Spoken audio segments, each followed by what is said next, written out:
শুরুতেই জানিয়ে দিব, দ্বৈত নাগরিকত্ব ইস্যুতে তারেক রহমানের মনোনয়নপত্র বাতিল, উত্তাল রাজপথ, হাইকোর্টে বিএনপি, প্রশাসনের কঠোর হুঁশিয়ারি।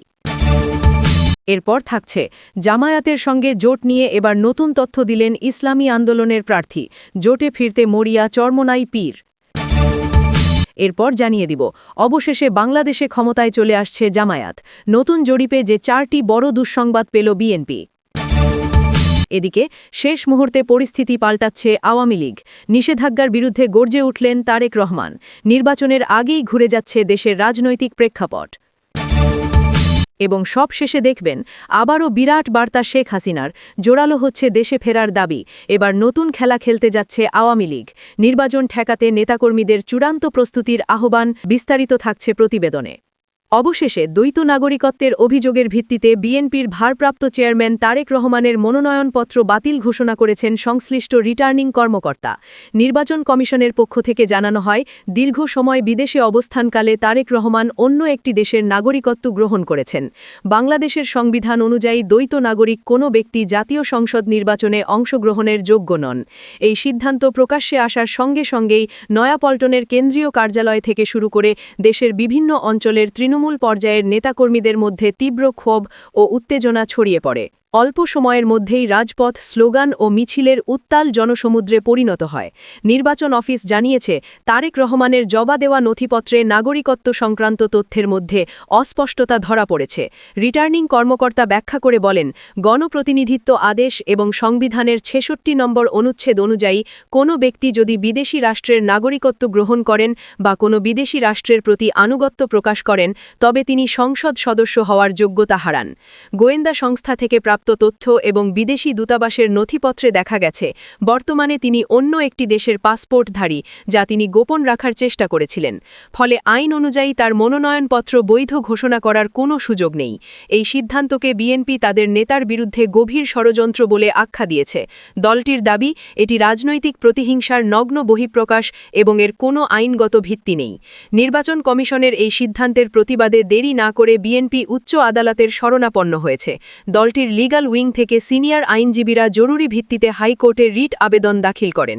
বিএনপির আইনজীবীদের বক্তব্য, তারেক রহমান রাজনৈতিক আশ্রয়ে ছিলেন, তবে তিনি কখনোই তার নাগরিকত্ব ত্যাগ করেননি।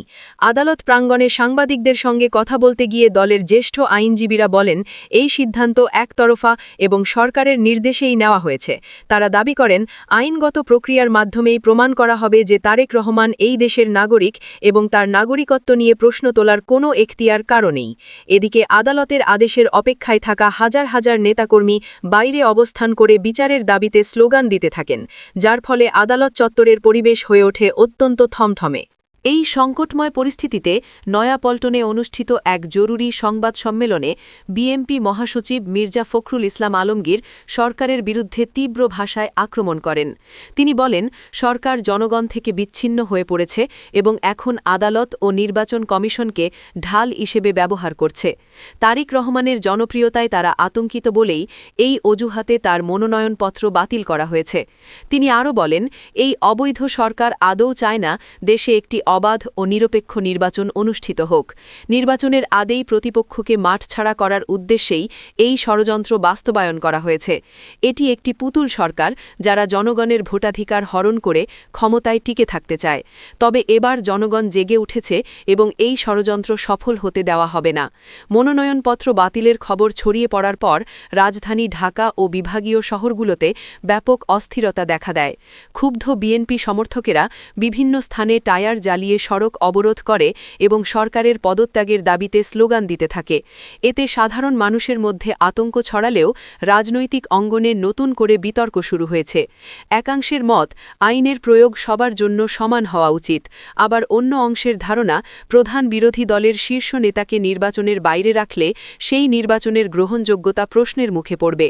পরিস্থিতি সামাল দিতে পুলিশ ও র্যাবের পাশাপাশি বিজিবির টহল জোরদার করা হয়েছে। বিভিন্ন এলাকায় পুলিশ পুলিশের সঙ্গে বিক্ষোভকারীদের ধাওয়া পাল্টা ধাওয়ার ঘটনাও ঘটেছে। দেশের এই অস্থির প্রেক্ষাপটে অন্তর্বর্তীকালীন সরকারের প্রধান উপদেষ্টা ড মোহাম্মদ ইউনুস এক বিশেষ বার্তায় সরকারের অবস্থান স্পষ্ট করেন। তিনি বলেন, সরকার আইনের শাসনে বিশ্বাস করে এবং নির্বাচন কমিশন একটি স্বাধীন প্রতিষ্ঠান। আইন তার নিজস্ব প্রক্রিয়ায় চলবে। কোনো রাজনৈতিক চাপের মাধ্যমে কাউকে নির্বাচনে অংশ নিতে দেওয়া হবে না, আবার কাউকে অন্যায়ভাবেও বাদ দেওয়া হবে না। ড ইউনুস আরও বলেন, কেউ যদি মনে করেন তার প্রতি অবিচার হয়েছে, তবে তিনি আদালতের শরণাপন্ন হতে পারেন। তবে আইনের ঊর্ধ্বে গিয়ে অরাজকতা সৃষ্টি করা হলে তা বরদাস্ত করা হবে না।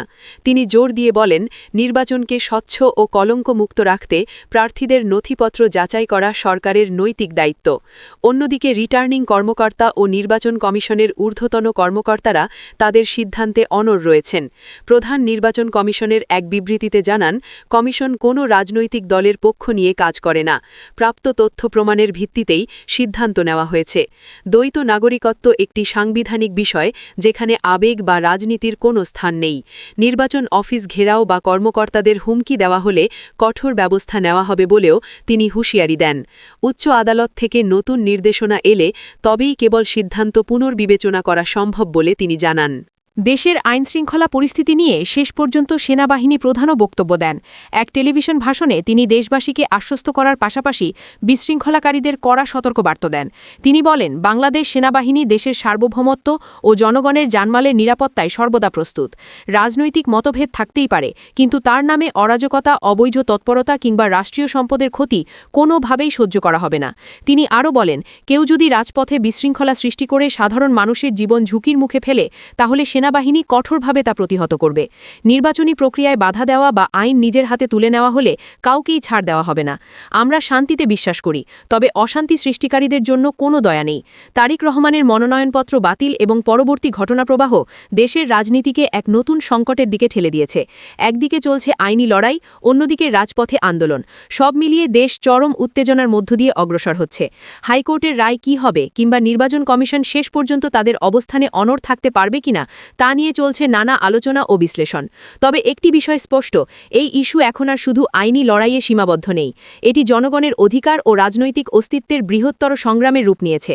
আগামী কয়েকদিন দেশের রাজনৈতিক ভবিষ্যতের জন্য অত্যন্ত গুরুত্বপূর্ণ। শেষ পর্যন্ত কী সিদ্ধান্ত আসে, সেদিকে এখন গোটা জাতির দৃষ্টি নিবদ্ধ উচ্চ আদালত ও নির্বাচন কমিশনের পরবর্তী পদক্ষেপের ওপর। দর্শক, আপনার মতামত কি? বিএনপির ভারপ্রাপ্ত চেয়ারম্যান তারেক রহমানের মনোনয়নপত্র বৈধ নাকি অবৈধ? মন্তব্য করে জানান।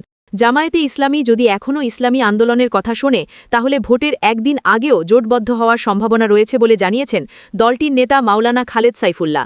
জামায়াতে ইসলামী সহ ইসলামী দলগুলোর বৃহত্তর জোটের সঙ্গে আমাদের প্রথম দাবি ছিল, আমরা সরকার গঠন করে শরিয়া আইন চালু করব। শুরুতে জামায়াত আমাদের দাবির সঙ্গে এক থাকলেও পরবর্তীতে তারা তাদের অবস্থান থেকে সরে এসেছে। তখন তারা বলেছেন, এই মুহূর্তে শরিয়া আইন চালু করার মতো পরিস্থিতি বাংলাদেশের হয়নি।